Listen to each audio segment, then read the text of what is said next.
Welcome, ladies and gentlemen, to this UKLFI Charitable Trust webinar on academic freedom. Liberal democracies around the world find themselves in a climate of fervid debate about freedom of speech. The issue of freedom of expression is particularly relevant in the academy. It is our universities that have traditionally been the preserve of the healthy battle of ideas, of debate, and of progress. There has been a marked decline in academic freedom in the world, especially in the United Kingdom. Many academics have experienced pressures to conform to a received wisdom or to comply with current trends, and some have faced severe consequences for failure to obey diktats. In order to better understand what academic freedom is, how it differs from freedom of expression, the sorts of pressures academics may face, and to what extent current trends undermine fundamental academic principles, such as academic freedom, integrity in research, openness, and serving the public interest, it is my pleasure to introduce Professor Raphael Cohen Almagor. He is chair in politics and the founding director of the Middle East Study Centre at the University of Hull, a fellow at the Institute for Advanced Studies at Hebrew University, a global fellow at the Woodrow Wilson International Center for Scholars in Washington, D.C., and the president of the Association for Israel Studies. Professor Cohen Almagor has been a visiting professor also at UCLA School of Law and Department of Communications, at Johns Hopkins University, at the Faculty of Law's University College London, and at Lund University in Sweden. He is the author of 20 books, most recently The Republic, Secularism and Security, France versus the Burqa and the Niqab, and his book, Resolving the Israeli-Palestinian Conflict, a critical study of peace mediation, facilitation and negotiations between Israel and the PLO, is forthcoming. Please put your questions to Professor Cohen Almagor into the Q&A facility in the usual fashion, ladies and gentlemen, for our discussion. Raphael, may I invite you to begin your presentation? Thank you very much. A pleasure to be with you. Thank you very much for the invitation. Good morning, good afternoon, good evening, all of you, wherever you are. Let me share the PowerPoint that I prepared for this.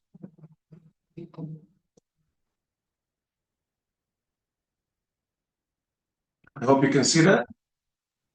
Certainly can. Thank you. Wonderful. So the topic, as Natasha mentioned, cannot be more topical, relevant, and pressing: challenges to academic freedom. There's a lot of discussion about academic freedom, and I would like to speak today about the principles of academic freedom, some of the challenges that we are facing, and a few examples to understand better how this works and how it actually comes about.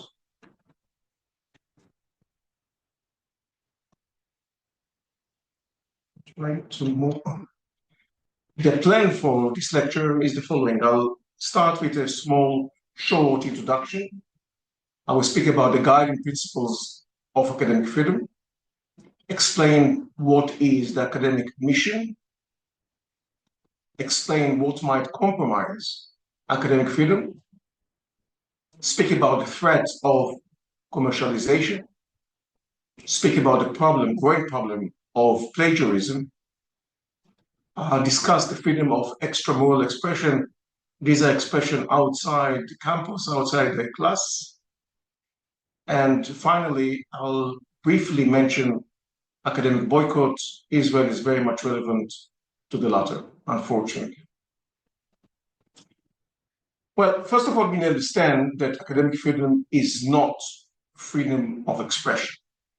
It is a subset of freedom of expression. It's a freedom of expression in the academic setting. So we are talking about free speech within colleges and universities. Academic freedom includes freedom of inquiry, freedom of association, and freedom of publication. When we speak about academic freedom, we intend to speak about two applications of the term. One is relating to the freedom of the teacher, the scholar, and secondly, the freedom of the student. The 2023 Academic Freedom Index shows that academic freedom has declined in more than 22 countries, representing more than half of the world's population, 4 billion people. And among these countries that witness a decline in academic freedom, I can mention India, China, Mexico, Britain, and the United States. The United Kingdom is one of the few countries in the world where there is less academic freedom today than compared, for instance, in 1973. A significant milestone happened in 1988 when Prime Minister Margaret Thatcher abolished tenure in British universities. Many people in the world are not aware that actually British academics do not have tenure in British universities. When one does not have tenure, one is losing his or her security. Nowadays, the United Kingdom ranks 66 globally in the table of academic freedom. It has the lowest level of academic freedom of any Western European country, many of which are in the top 10%. The United Kingdom is not. It scores lower than Peru, Burkina Faso, and Georgia, just to put some context how poorly we do today. So the questions that come to mind are the following. Is academic freedom under attack, and why? What kinds of pressures do we academics face nowadays?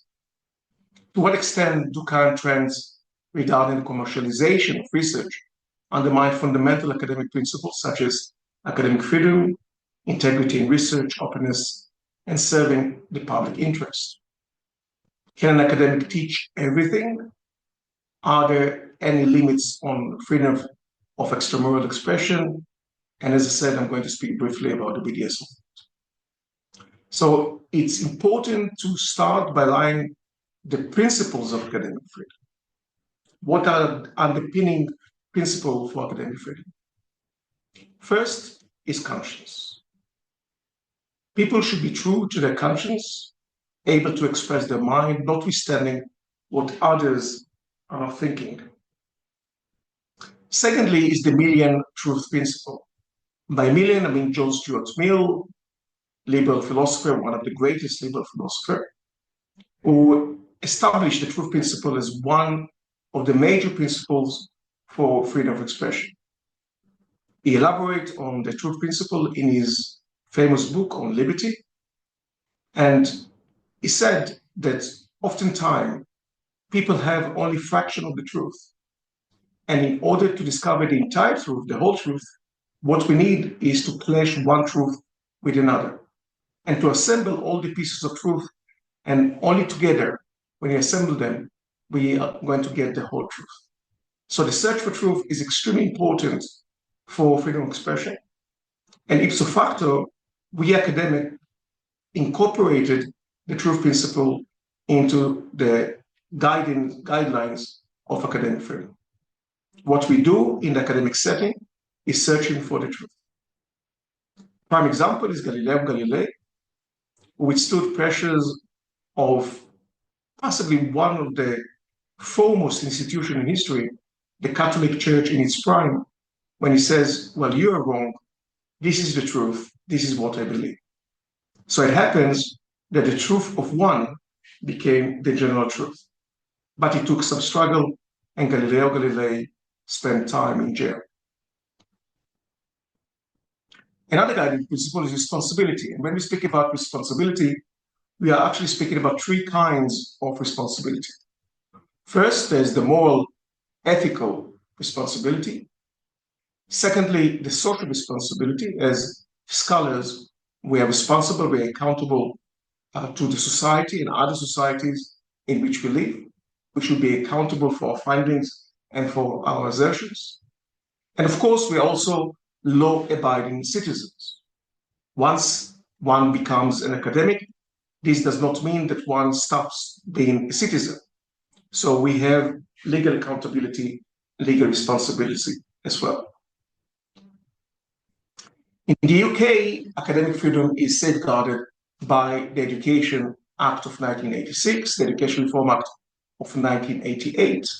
And depending, we don't sure yet what is going to be the lot of the third law, Higher Education Freedom of Speech Act 2023, that was supposed to pass in the last government, the Tory government, but now is on hold.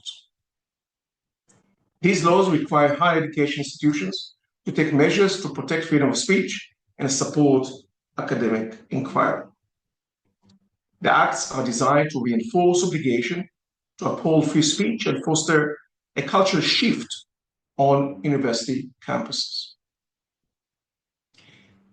Transparency and honesty are also very, very important. When we conduct research, we have to be transparent. We have to show what are our sources.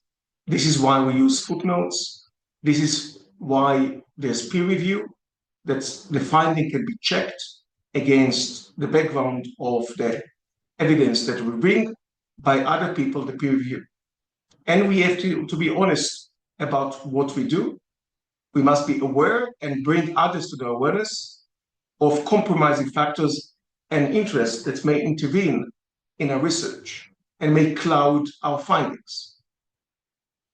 Of course, independence is extremely important. We want to be free-minded people who assert our autonomy, who assert and empower ourselves and others, notwithstanding what others are thinking. So here comes the issue of pressures that I'm going to discuss, but it's extremely important for us as scholars to maintain our integrity, our independence. Professionalism, we expect certain standards to be met because of the academic setting in which we are teaching and conducting research. The function of academic freedom is not to liberate individual professors from all forms of institutional regulation. There will always be some institutional regulation. Instead, we need to ensure that the faculty within the university are free to engage in professionally competent forms of inquiry and teaching, which are necessary for the realization of the social purposes of the university. So we are professional experts in the production of knowledge, and we need to provide students with our state-of-the-art findings.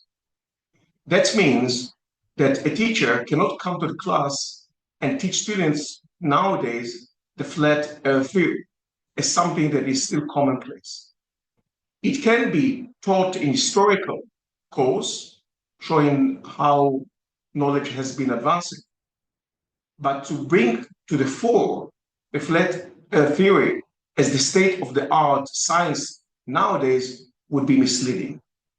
The students and the parents may demand the money back. We are not sending our boys and girls to a university to teach them nonsense, and they are right about this.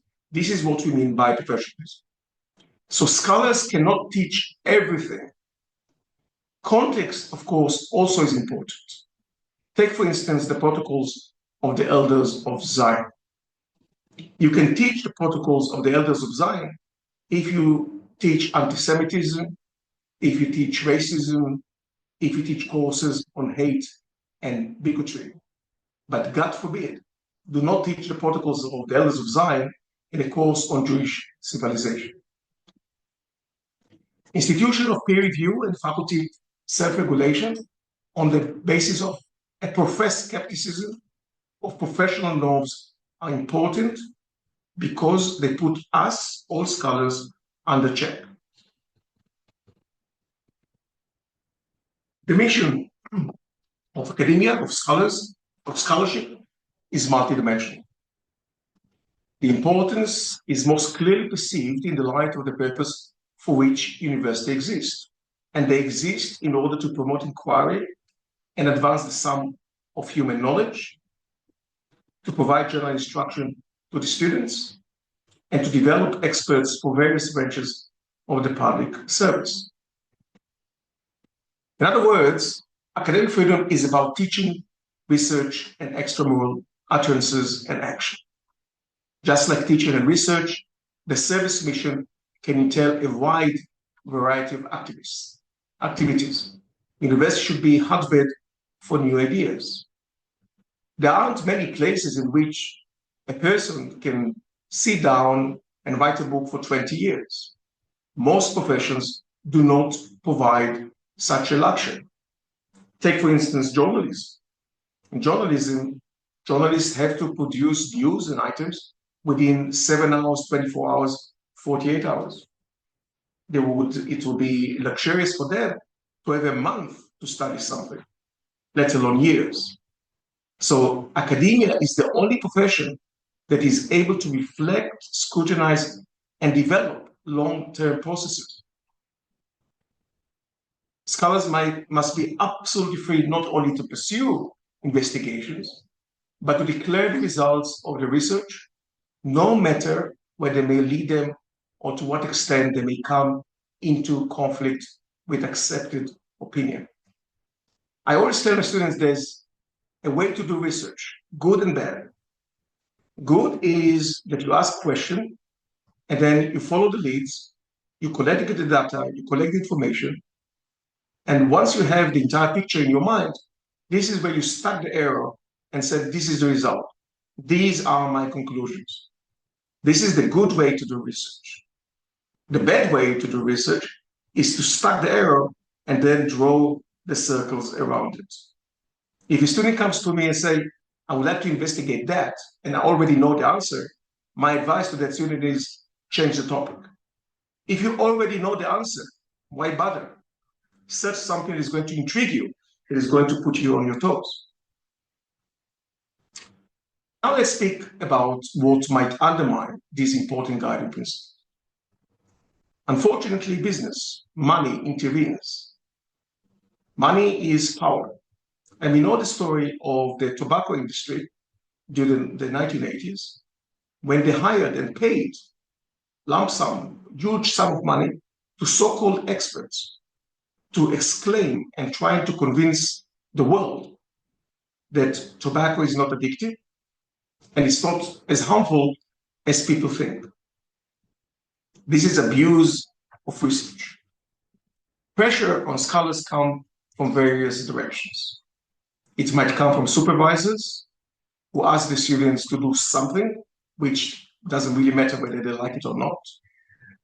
Superiors, the chairperson of the department, the dean, senior administration, who may instruct you to do something or to avoid doing something. Peers, your colleagues, may exert pressure on you. Donors would like to sway research in their directions. Politicians who speak about sensitive topics to be avoided. Nowadays in Britain, it is extremely difficult to discuss in class topics like abortion, pornography, or the Israeli-Palestinian conflict. All of them deemed sensitive that might harm, offend some of the students. Indeed, the students themselves can complain and exert pressure on professors. And then there's the issue of social conformity. Most of us are quite content to follow the threads of hundreds and thousands of people before us. It's much more riskier to their career to oppose, to contest, and to say something is different. Social conformity is extremely powerful when it makes scholarship. Let me tell you a short story from my experience. One year I was a visiting professor at UCLA School of Law. At UCLA, professors prepare casebooks, and the casebook includes all the readings throughout the seminar. Mine was quite hefty. It was quite a big casebook, hundreds of pages. Few days before the seminar started, these gentlemen, Jack Kevorkian, contacted the school and asked clarification about my views on euthanasia. He asked that because Jack Kevorkian was known in the United States as Dr. Death.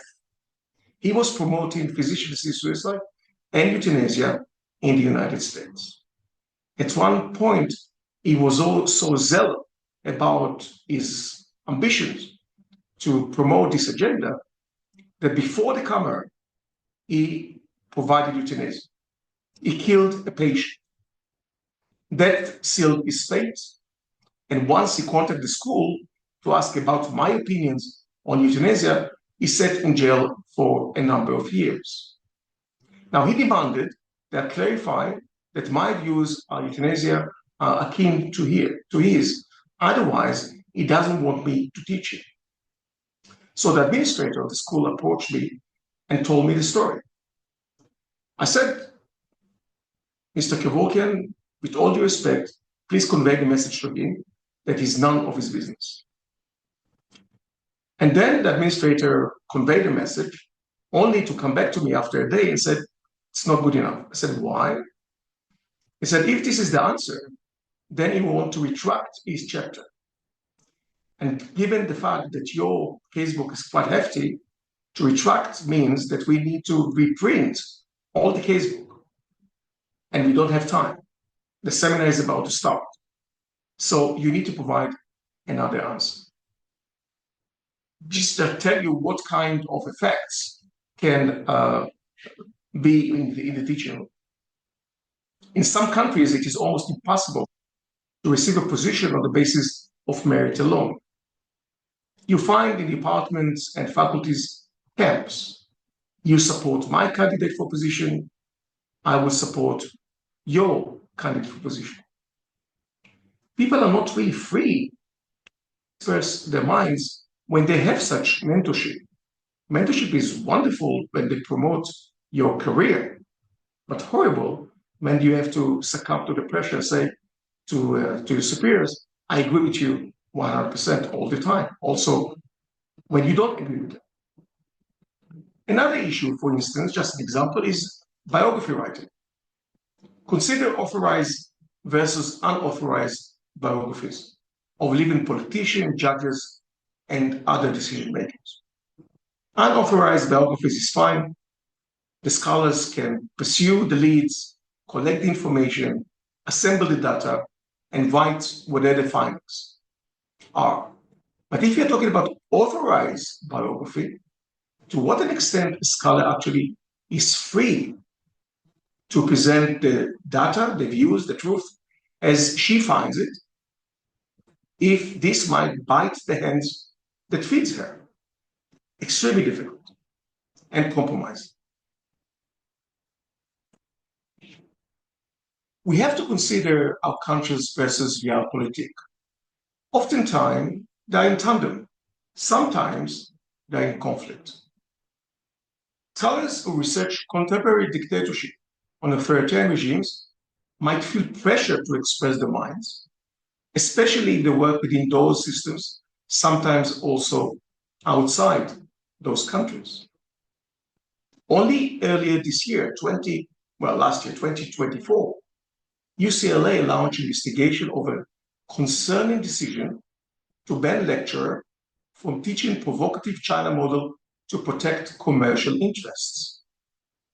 Michelle Shipworth was prevented from teaching her course and blocked from accessing internal systems or even communicated with students after a Chinese postgraduate student in her class complained that discussing modern slavery in China during an MSc course seminar was too provocative for their taste. Consider the story of Edward A. Ross. In 1900, he advocated against the importation of cheap Asian labor. He had so profoundly distressed the founder and proprietor of Stanford University, Mrs. Leland Stanford, that she decided to write to the president of Stanford University, and she wrote the following: I must confess, I am weary of Professor Ross, and I think he ought not to be retained at Stanford University. I trust that before the close of this semester, Professor Ross will have received notice that he will not be re-engaged for the new year. Guess what happened? Jordan, the president, obeyed the instructions, and Ross was fired. Results of academic research, which not so long ago would have been made available in the public domain for other researchers to build on, are increasingly becoming the subjects of various kinds of intellectual property rights, particularly, but not only, in biomedical, chemical, and engineering fields. So we are constraining the spread of knowledge to the world as a result. On the other hand, there's the issue of open access publication that is on the rise. And now many of the publications are open access, enabling less fortunate countries than us access to publications. Still, the increase in industry funding of academic research lead to the hampering of research, the skewing of research priorities, and the risk of conflicts of interest threatening the integrity of research. Universities are becoming too business-like. Admittedly, it could be argued that additional income for the universities make them less dependent on governments, but an unhealthy dependence on industry may be more problematic in terms of potential threats to academic freedom. Universities, like businesses, compete with each other, make money, and use their patents against other universities. Another threat that is looming and that is increasing by the day is plagiarism. 20 years ago, plagiarism was seen as an isolated misdemeanor, restricted to a small group of mostly students. Today, plagiarism is widely recognized as a ubiquitous, systematic issue, compounded by the accessibility of content in the virtual environment. Companies make money by selling academic papers to those who wish to pay their way. I was approached to write papers. Other colleagues were approached to write papers for students. There are companies that have no shame and publicize themselves in the corridors of universities, offering their merchandise.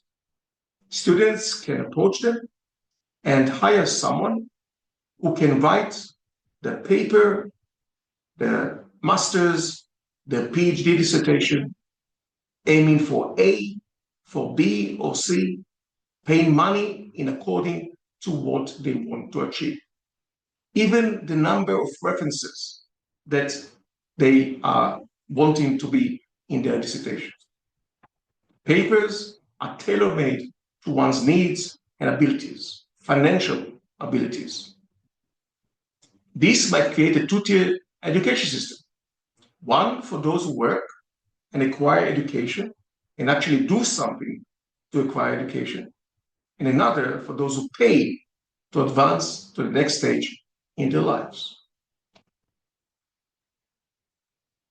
AI is the new boy in town.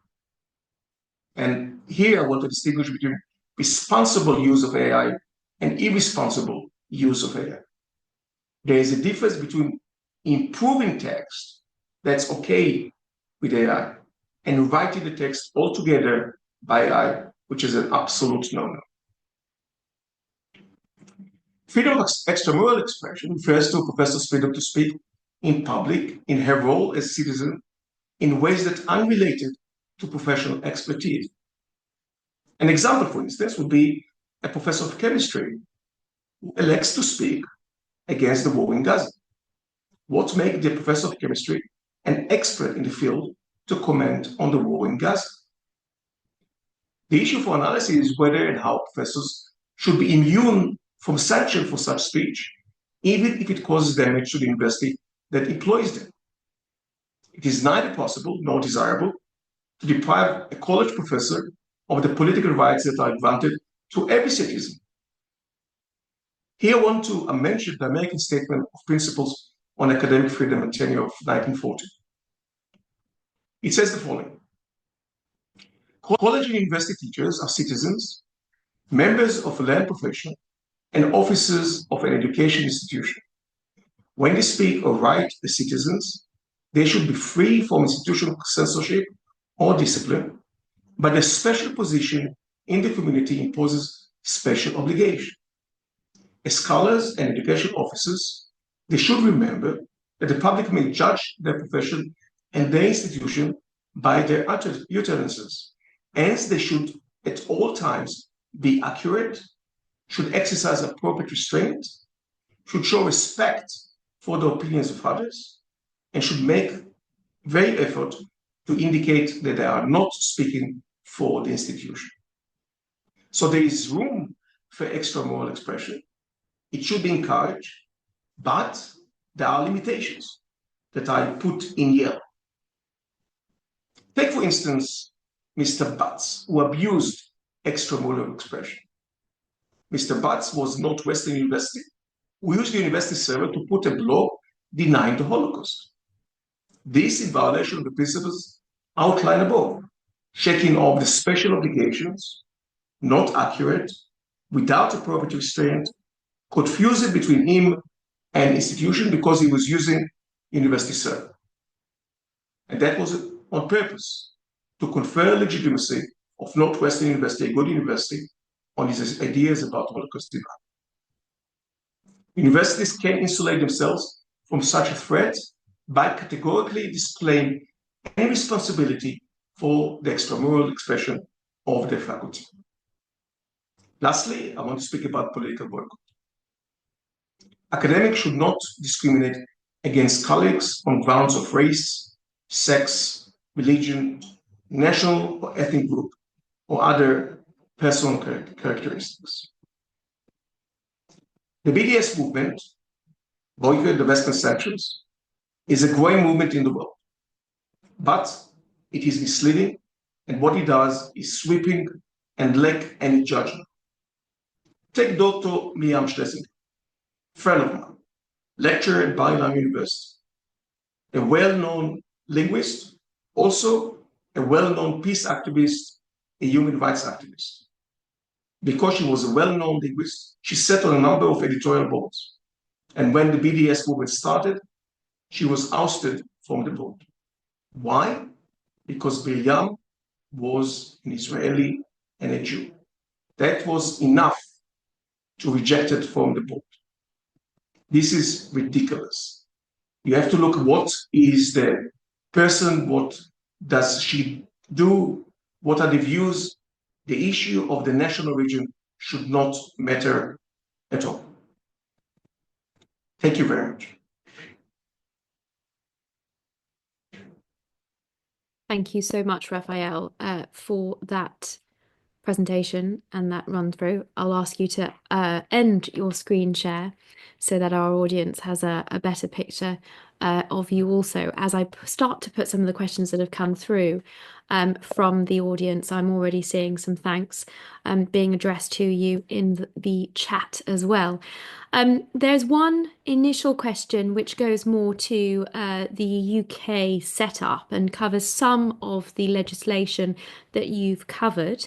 It asks, would you clarify if the education and other acts cited cover the whole of the UK or only England or only England and Wales?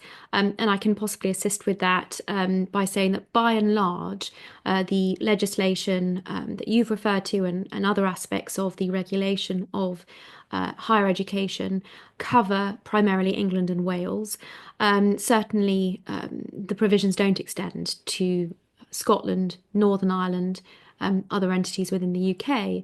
And certainly the provisions that UK Lawyers for Israel has successfully relied upon in the past in various contexts.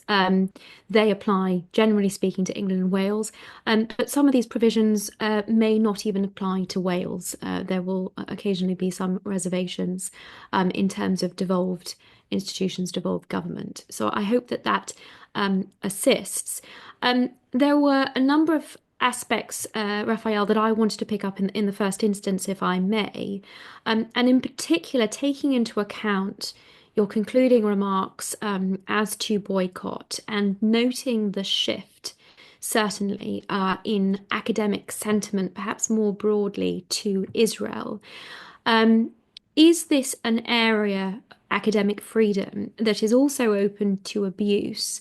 In terms of, you've talked a great deal about the silencing of academics, but can it also potentially be used as an excuse for the perpetuation of views, which you have very clearly in your presentation outlined as why in the normal course, in usual circumstances, they would fall outside of academic freedoms?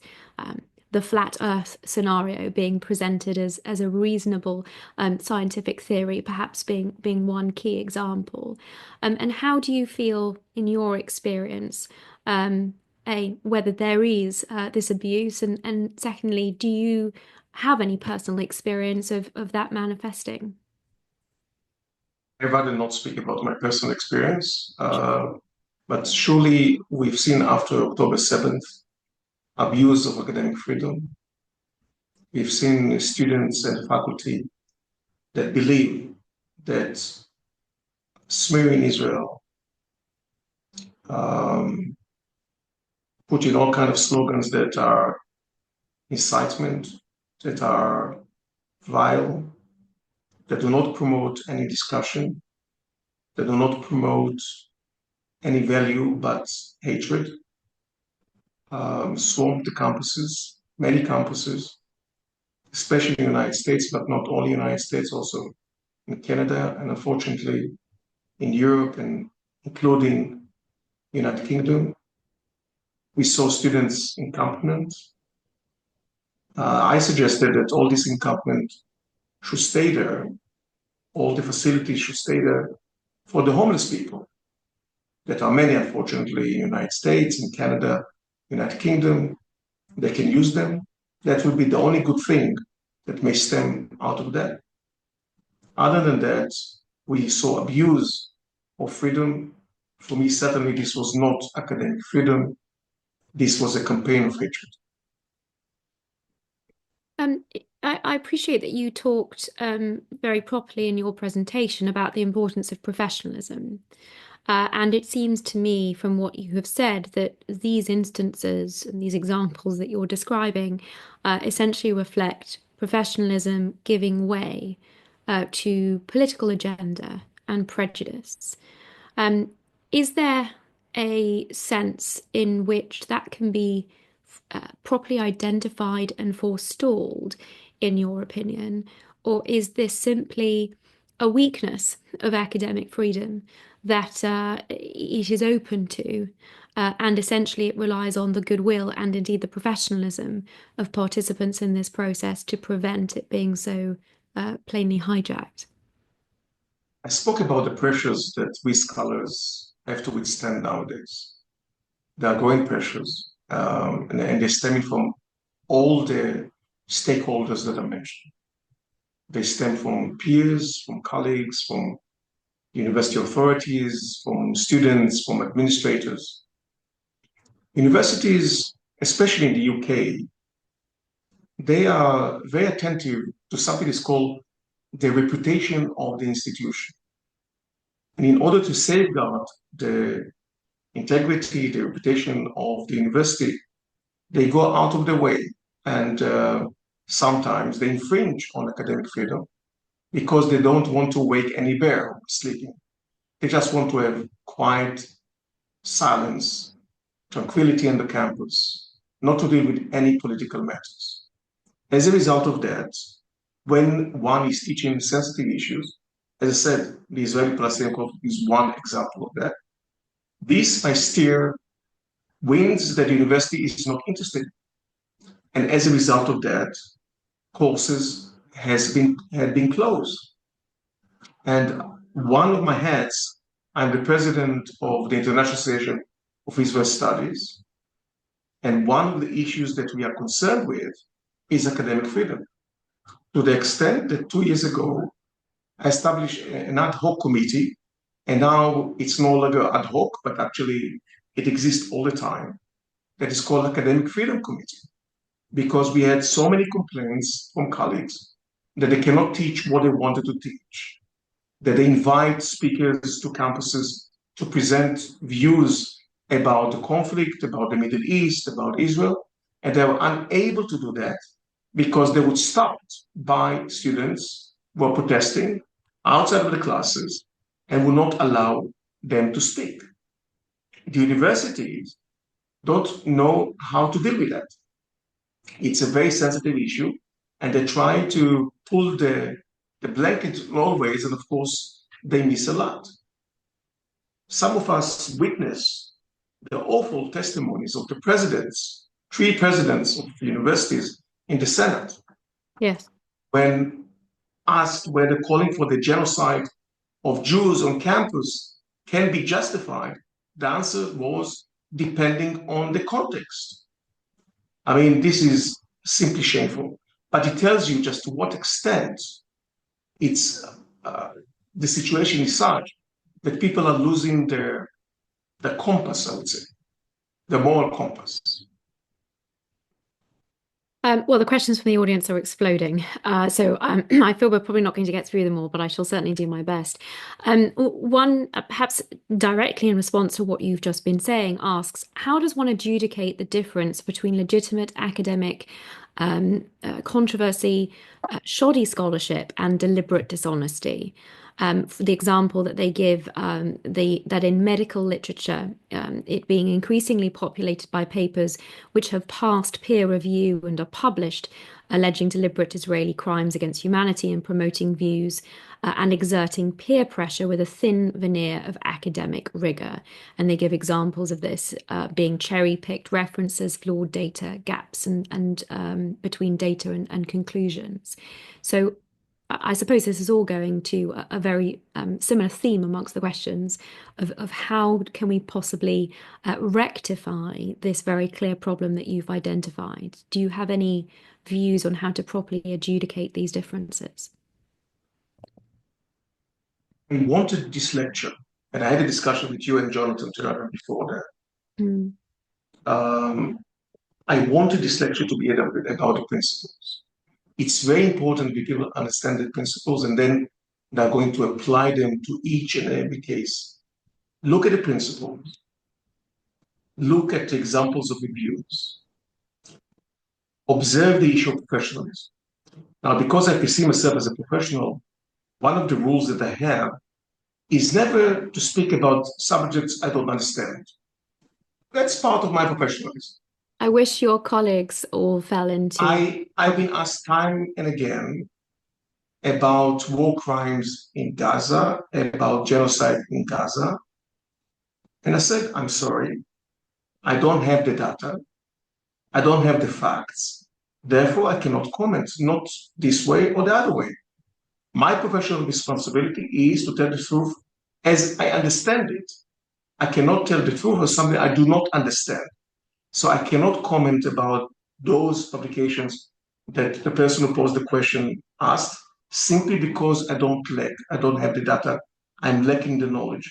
When the knowledge is going to become available to us by credible sources, then by all means, we can all sit down and talk and deliberate and see whether there were war crimes in Gaza and to what extent the publications were right or wrong.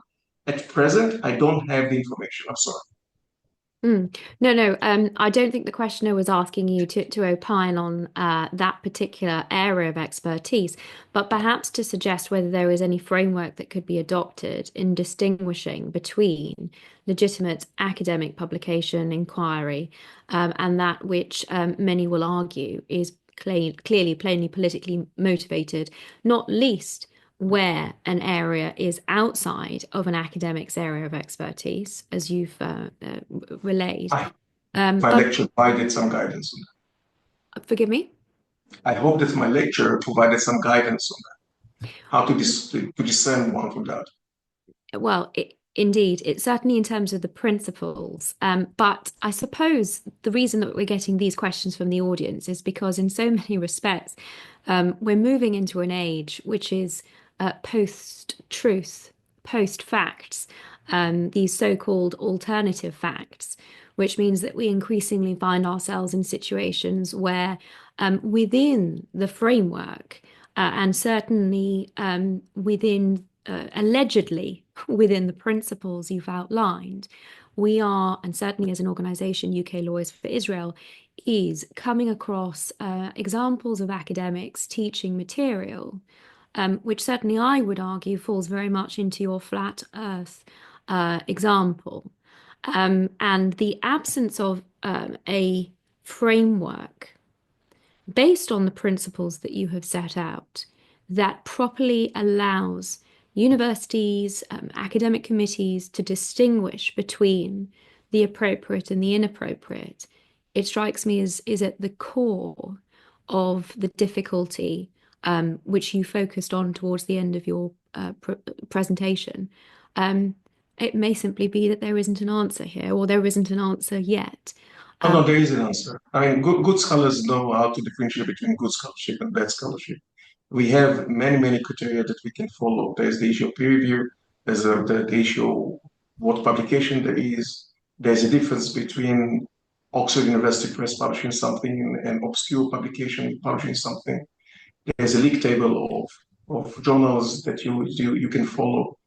Good journals, solid journals, would not publish rubbish and will not allow into racism, I hope, or any form of anti-Semitism and the like. And they will safeguard the principles of academic freedom and freedom of speech and integrity of research. So we have the tools to discern one from another. If you apply professional standards, it is possible to do that. I strongly believe in that. In academia, one of the dangers, especially in the field that I teach, which is politics, is to transgress the line, and there is a fine line between scholarship and propaganda. And if you become a propagandist for a cause, you are no longer an academic. When you pass this line, you are no longer an academic. And I would not trust you anymore. And it's as our role as scholars is to put this line very firmly and say, well, you can quote that person, but this does not absolve you from still finding the source, finding the data, because the data is not provided by the propagandist. You have to find the data. So I think that we have the tools and we have the abilities. We should maintain professional integrity, and that's certainly what I do in my scholarship. May I perhaps pick you up on this issue of peer review?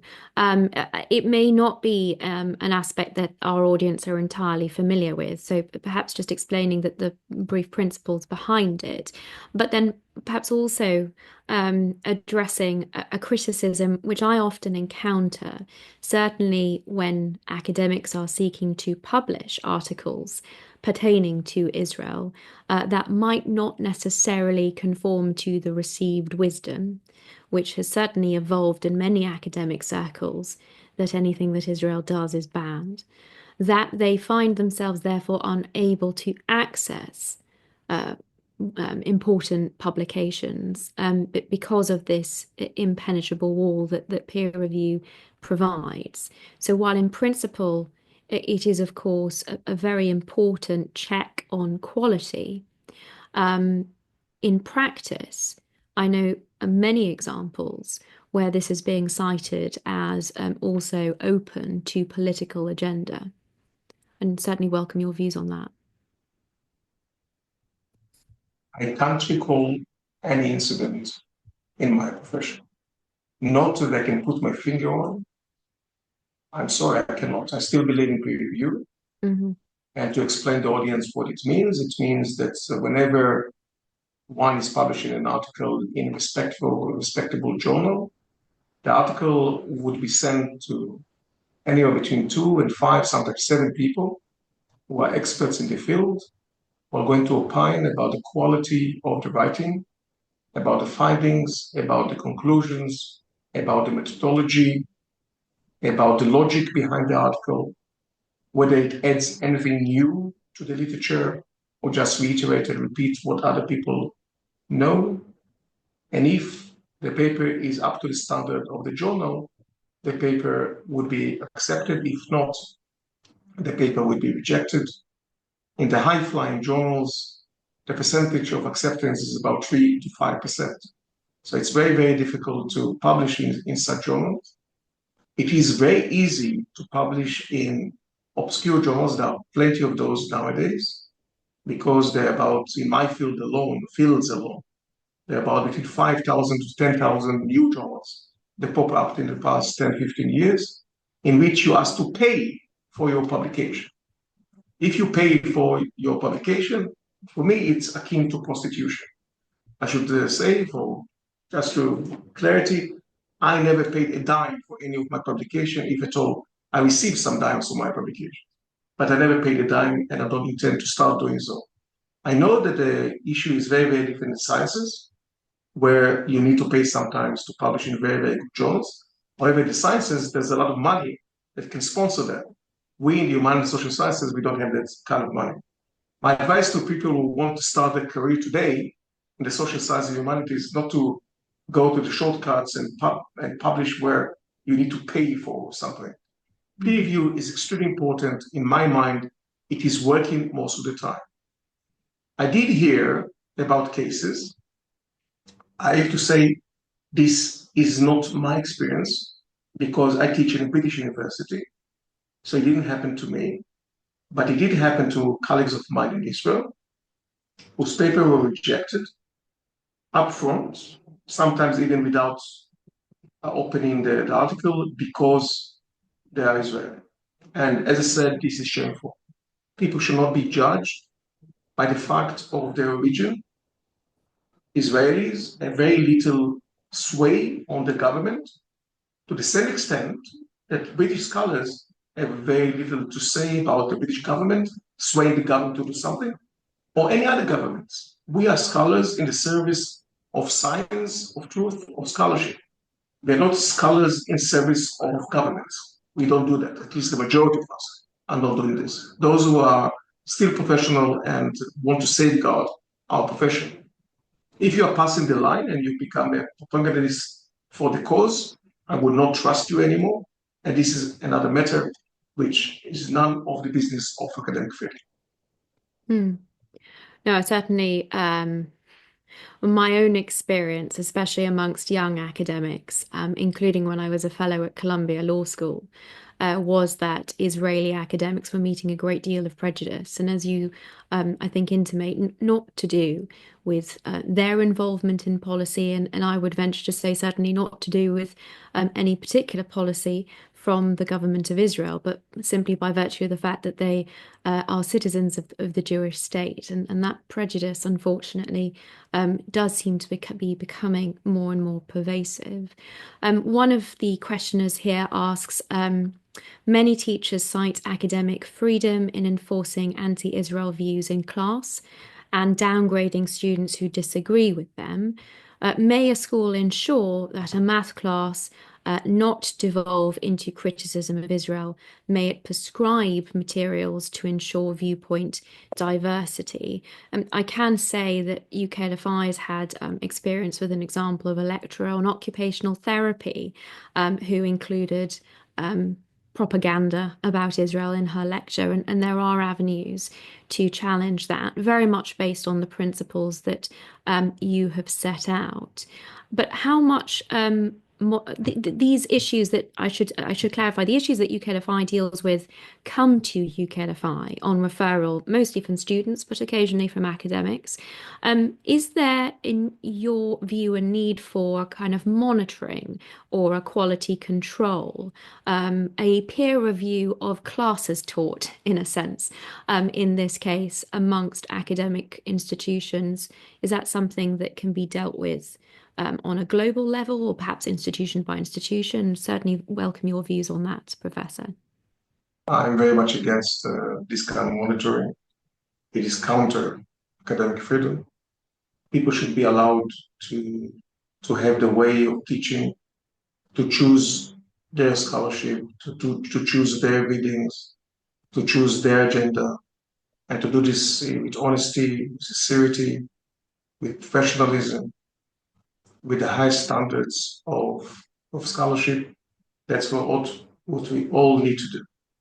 When there are complaints by students against certain professor, then they should be investigated and see what's the reason for these complaints, where they stem from. So there are ways to deal with complaints, and there are ways to mitigate worries, but certainly not large scale monitoring. That's something that I would oppose with all my heart. That's not part and parcel of what we should do in academia. Understood. And if not monitoring, one of the questioners asks, should there be a limitation on content deemed offensive by students or staff being taught? Well, we've seen this increasingly, yes. And I say courses have been scrapped because they deemed potentially offensive. People today cannot teach subjects that they could have taught, say, 10 or 15 years ago. For instance, pornography in some institutions is extremely difficult to teach nowadays because that might be deemed offensive to some. So, we are in, I mean, academia is there to tackle the most sensitive issues, to speak about controversies, to have debates, to deliberate. That's why we exist. In other professions, usually these professions do not allow any scope, any room for this. It's outside of the profession. Here it is inside the profession. And when we stifle the ability to challenge customs, to challenge ideas, to speak about things that trouble us, it stifles society. It stifles our ability to inquire and to investigate and differentiate right from wrong. So for me, this is a retraction of academic freedom. And I spoke about UK that is less than Burkina Faso. With all due respect to Burkina Faso, but I'm sure that United Kingdom has higher aspiration than Burkina Faso in terms of academic freedom. We're in a low point of where we are, and when we don't have tenure, and any complaint can put you at risk of losing your job, then of course people are very, very careful. And I've seen people losing their jobs in the United Kingdom during the past few years, time and time again, for all kinds of silly businesses. So the best safeguard for academic freedom is tenure. Once it is gone, we are in a very rocky ship. But that's the situation where we are. I hope that the Labour government, this Labour government, would reconsider the issue and consider the ability of them to institute tenure back to the form before Maggie Thatcher. This will give the backbone that we need for academic freedom to speak our mind and to teach as a professional who wants to have good scholarship. May I perhaps finally ask you about the question of funding? I mean, you talked extremely enlighteningly about business interveners, but there is increasing concern, is there not, about state actors funding universities and exerting significant degrees of influence through their funding, setting up departments, establishing chairs, and perhaps even funding individual students to promote particular agendas. Do you have any views on controls that might be put on that, on reporting of, in particular, state support for particular universities, which undoubtedly will come with strings attached, or any views in terms of what the influence of Qatar and others may have been on Western liberal democratic institutions, and many of the universities in the countries that you've indicated have fallen so significantly in the Academic Freedom Index? I want to speak about my experience. I sat on the University Ethics Committee for a number of years. And one of the things that I did, and it was an initiative that I shared, is to institute an ethics code that explicates which services we are going to use and which services we are not going to use, which donors are welcome and which donors are not welcome. And we decided, and it was, I think, consensus by the entire membership of the committee, that, for instance, if you are involved in selling arms, if you are involved in drugs, if you are involved in any form of slavery, then our university is not going to benefit from your money, notwithstanding how much money you want to give us even if you want to give us millions of dollars, we are not going to take it. So some sort of dodgy professions are excluded. And I would implore each and every university to put forward their own standards about donations, what donations are acceptable and what donations are not acceptable. Thank you. Ending hopefully on a positive note, my final question from the audience is, are there any universities in the UK who have got an academic freedom right, or any examples you might be able to give of good practice? I know that you said it is the last question. Otherwise, I would say, next question, please. All right, that was my attempt to end on a positive note, not least because in the thanks that I've been reading in the chat, there are many who have remarked on how depressing, unfortunately, this presentation has been. That is not any comment, Professor, on you, but rather the subject matter, which I think is so very important, and I'm extremely grateful for you taking the time to enlighten our audience on. If you do wish to say any final words, of course, that the floor is yours, but I think our audience will know what to make of your response to that final question. Thank you, Natasha. The final words is really to reiterate what I said before. The best safeguard for academic freedom is tenure. May please the Labour government consider to reintroduce tenure into British academia. This will be a revelation, a revolution, and something that's extremely needed in these thorny days that we experience now. Thank you very much. Well, thank you. I think that must necessarily be predicated on a fair and free process of rising up the ranks in academia and obtaining that tenure. And I am extremely troubled by what you have taken our audience through today, and also by individual examples that I have seen of academics, perhaps of unpopular persuasions, really struggling to climb that ladder and to make it to the point at which they may be insulated by tenure. But our audience have heard your key recommendation. Thank you ever so much for taking the time, and to everyone who has joined this webinar. Have a good Thank afternoon. you, Natasha. Peace on you. Thank you.